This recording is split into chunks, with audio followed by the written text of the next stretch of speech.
For today's video mga kakusina, magluluto na naman tayo ng ating ulam. Kaya nga lang, di ko nga alam kung anong tawag dito, kaya kayo na lang mag-adjust. What?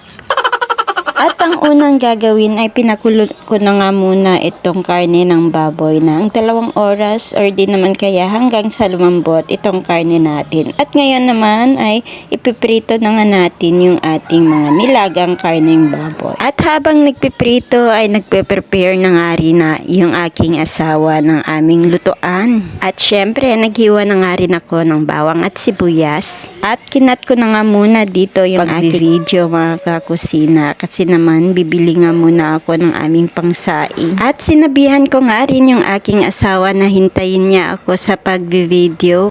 At dahil hindi niya na nga rin ako nahintay sa paggigisa or sa pagbi-video ng aming ulam, kaya naman nadatnan ko na nga lang na iginisa niya na nga rin ito ng bawang at sibuyas at naglagay na nga rin siya dito ng ating lime juice or yung Sprite at nagbasbas na nga rin ng konting betchin and then naglagay na nga rin dito ng pamintang durog at maglalagay na nga rin dito ng isang sachet or yung repack ng ketchup or any brand ng ating ketchup. Lagyan ng konting toyo. At kung bago ka sa aking channel at hindi ka pa nakapag-subscribe, please i-click mo na yung subscribe button and hit mo na rin yung notification bell at yung bell all para lagi kang updated for more recipes. Thank you! Mag-adjust sa paglalagay ng asin and then imimix lang po yan ng mabuti at hintaying maluto yung ating ulam.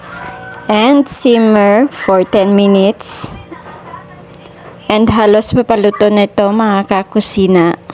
Kaya naman titikman muna natin kung okay na yung lasa nito. And pwede rin kayo dito mag-adjust ng asin. Kasi parang natatabangan pa yung asawa ko kanina.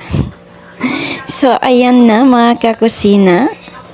Malapit na maluto or luto na nga yung ating recipe for today. At sa tingin nga ng aking asawa ay luto na nga yung ating ulam. Kaya naman atin nang hahanguin. So yun lang mga kakusina.